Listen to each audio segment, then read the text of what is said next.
Hai teman-teman, selamat pagi. Gimana kabarnya? Baik ya. Oke, pertama-tama perkenalkan, saya Ana dari kelas 11 UPW 1. Dan dalam video virtual tour saya ini, saya akan menjelaskan sedikit tentang Candi Ceto. Udah ada yang pernah kesini sebelumnya? Oke, mari saja langsung kita mulai. Teman-teman tahu gak sih kalau Candi Ceto ini berada di Gunung Lawu pada ketinggian 1496 meter di atas permukaan laut. Wah, ternyata tinggi juga ya teman-teman. Oh ya, dan teman-teman tahu gak sih kenapa kok dinamakan Candi Ceto? Ada yang udah tahu? Oke, saya jelaskan. Jadi, Ceto ini diambil dari tempat dimana Candi Ceto ini ditemukan. Tapi teman-teman, nama Ceto juga berasal dari bahasa Jawa loh. Loh, bahasa Jawa? Iya, bahasa Jawa. Nah, yang artinya terlihat dengan jelas. Lalu kenapa kok dinamakan Desa Ceto? Nah, itu karena di setiap orang yang berkunjung pasti dapat melihat pemandangan yang indah dengan jelas. Nah, teman-teman kalau lagi beruntung di Candi Ceto ini dengan keadaan langit yang bagus, cuaca yang cerah, akan mendapatkan hasil foto yang bagus juga. Itulah kenapa dinamakan Candi Ceto. Tapi teman-teman tahu nggak sih kalau Candi Ceto ini hanya 9 teras yang dapat dikunjungi oleh pengunjung. Loh, kenapa kok cuma 9? Nah, jadi teman-teman, Candi Ceto ini awal mulanya ditemukan itu ada 14 teras. Tapi setelah penemuan kembali, setelah diteliti kembali, hanya tersisa 13 teras. Dan setelah pemugaran kembali, dengan sayangnya hanya 9 teras yang dapat dilihat oleh para pengunjung. Tapi teman-teman tahu nggak sih kalau sebelum masuk di Candi Ceto ini kita harus menggunakan kain khusus nih teman-teman dari Candi Cetonya.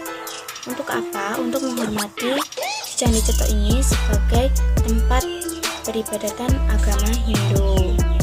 Setelah gapura masuk, teman-teman akan melihat halaman candi.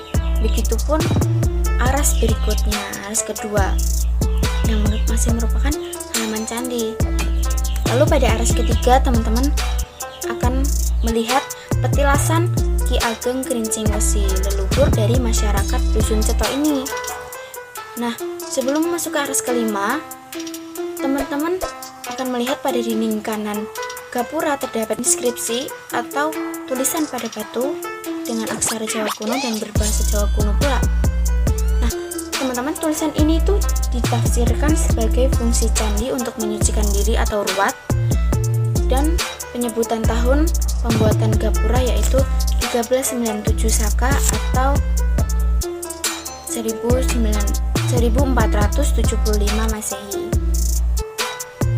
Nah, teman-teman tahu nggak sih kalau Candi Ceto ini juga memiliki mitos loh. Salah satunya, teman-teman bisa mengetes kepercayaan loh di sini.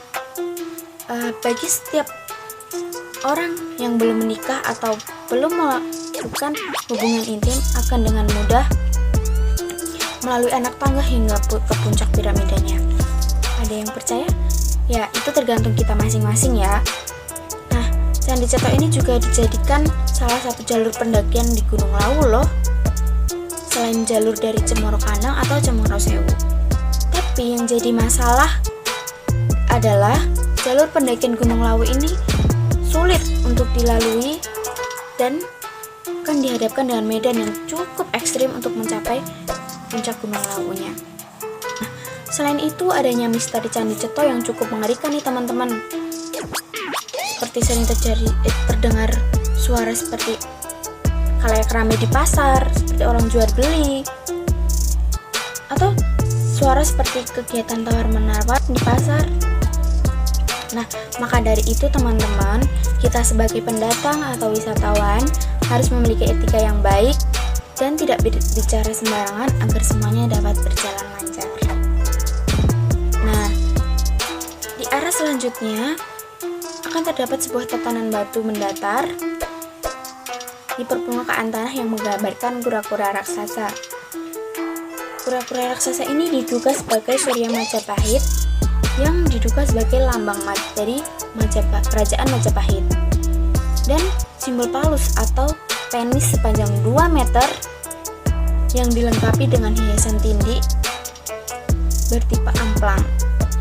Nah, kura-kura adalah lambang penciptaan alam semesta, dan sedangkan penis merupakan penciptaan manusia. Juga terdapat penggambaran hewan lain seperti katak, mimi, dan juga ketam. Teman-teman tahu ketam? Iya, kepiting.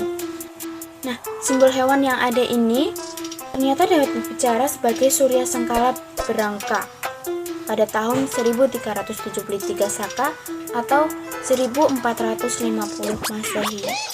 Oh, lama juga ya teman-teman. Nah, dari simbol Palus ini teman-teman saya jadi ingat cerita misteri dari Candi Ceto yang masih ramai di khalayak masyarakat Candi Ceto hingga sekarang. Nah, cerita ini tentang sepasang kekasih yang nekat berbuat mesum di dalam candi dan berujung tragis. Mereka nekat melaksanakan hasrat seksual mereka yang masih di area candi. Meski begitu, keduanya pun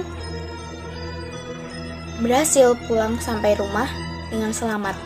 Tapi setelahnya mereka mengalami kejadian yang sangat mengerikan. Si laki-laki tiba-tiba pingsan dalam waktu yang sangat lama, dan si perempuan meronta-ronta seperti orang kesurupan. Karena tidak dapat diselesaikan dengan medis, akhirnya pihak keluarga pun memanggil paranormal untuk mengetahui penyebab sepasang kekasih ini kenapa bisa pingsan dan kesurupan. Cerita misteri pasangan kekasih ini teman-teman akhirnya pun berakhir tragis, terutama bagi si pihak perempuan. Si perempuan akhirnya meninggal, sedangkan si laki-laki berhasil sembuh dan menjalani kehidupan normal seperti biasanya. Nah, pada arah selanjutnya kita dapat menemui dua arca di sisi utara dan selatan. Dua tokoh ini ternyata setengah mitos yang dipercaya sebagai abdi dan penasehat spiritual. Nah, pada arah selanjutnya akan teman-teman temui jajaran batu pada dua dataran bersebelahan yang merupakan relief cuplikan kisah Sunda Mala. Nah, cerita Sunda Mala ini masih ramai loh di kalangan masyarakat Jawa sebagai dasar upacara ruwatan. Teman-teman tahu ruwatan? Jadi ruwatan itu semacam upacara menyucikan diri pada umat Hindu. Nah, dua aras berikutnya teman-teman akan menemukan bangunan-bangunan seperti pendopo yang mengapit jalan masuknya candi. Sampai saat ini, pendopo-pendopo tersebut masih digunakan loh sebagai tempat perlangsungan upacara-upacara peribadatan. Nah, di bagian teratas kompleks Candi Ceto ini terdapat bangunan pada masa lalu yang digunakan untuk menyucikan diri sebelum upacara ritual dilaksanakan. Nah, sudah ya tur kita, sudah sampai puncak teratas, semuanya sudah dijelaskan. Oke, cukup dari saya sekian. Saya mohon maaf bila ada salah kata yang saya sengaja maupun tidak disengaja. Saya mohon maaf yang sebesar-besarnya. Sekian dari saya, sampai jumpa.